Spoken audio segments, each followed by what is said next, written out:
ಗಂಡ ಹೆಂಡತಿ ಹೆಂಗಿರ್ಬೇಕು ಅಂತೀರಾ? ಗಂಡ ಹೆಂಡತಿ ಅಂದ್ರೆ ಲೈಕ್ ಒಂದು ಕಾಯಿನ್, ಓಕೆ. ಹೆಡ್ ಇಲ್ಲ ಅಂದ್ರೆ ಟೇಲ್ ಇಲ್ಲ, ಟೇಲ್ ಇಲ್ಲ ಅಂದ್ರೆ ಹೆಡ್ ಇಲ್ಲ. ಒಂದ್ ಮುಖದ ನಾಣ್ಯ ಒಂದೇ ಕಡೆ ಇದೆ ಅಂತ ನೀವು ಯೂಸ್ ಮಾಡಲ್ಲ, ಹೌದು. ಹಾಗಿರ್ಬೇಕು.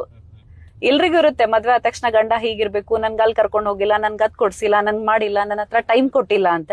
ಅದ್ ಹಾಗೆ ತಿಳ್ಕೊಬಾರ್ದು. ಅದನ್ನಂದ್ರೆ ನಾ ಹೇಳ್ತೀನಲ್ಲ, ಅವ್ರು ನಮ್ ಟೈಮ್ ಕೊಟ್ಟಿಲ್ಲ ಹಾಗೆ ಹೀಗೆ ಅನ್ಕೊಂಡ್ರೆ ಅದ್ ನಾವ್ ಹಾಗೆ ಅನ್ಕೊಂತೀವಿ. ಓಕೆ. ಇಷ್ಟು ಟೈಮ್ ಅವ್ರು ದುಡಿತಿದಾರೆ ಅಂತ ಅನ್ಕೊಂಡ್ರೆ ಅದಕ್ ನಾವು ಅವ್ರಿಗೆ ಸಪೋರ್ಟ್ ಆಗ್ಬೇಕು.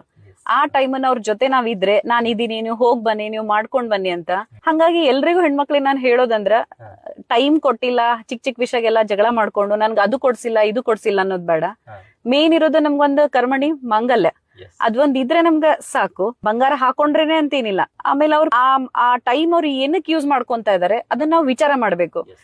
ಎಲ್ರು ಒಂದೇ ತರ ಇರ್ತಾರಂತಿಲ್ಲ, ಕೆಲವೊಬ್ರು ಸುಳ್ಳು ಹೇಳಿನೂ ಹೋಗೋರ್ ಇರ್ತಾರೆ, ಇಲ್ಲ ಹಾಗೆ ಹೀಗೆ ಅಂತ. ಅದನ್ನ ನಾವು ತಿಳ್ಕೊಂಡು ಅವ್ರು ಮಾಡುವೆ ಕರೆಕ್ಟ್ ಇತ್ತಂದ್ರೆ, ಅವ್ರಿಗೆ ಇನ್ನೂ ಸ್ವಲ್ಪ ಸಪೋರ್ಟ್ ಮಾಡಿದ್ರೆ ಅವರು ಇವತ್ತಿಗೆ ಅವ್ರು ಇದ್ದಿದ್ದನ್ನ ಮನ್ಸಿನ ರೀಚ್ ಆಗ್ತಾರೆ. ಅವಾಗ ನಾವ್ ಹೇಳೋದ್ ಬೇಡ, ಅವರೇ ನಮಗ್ ಟೈಮ್ ಕೊಡ್ತಾರೆ.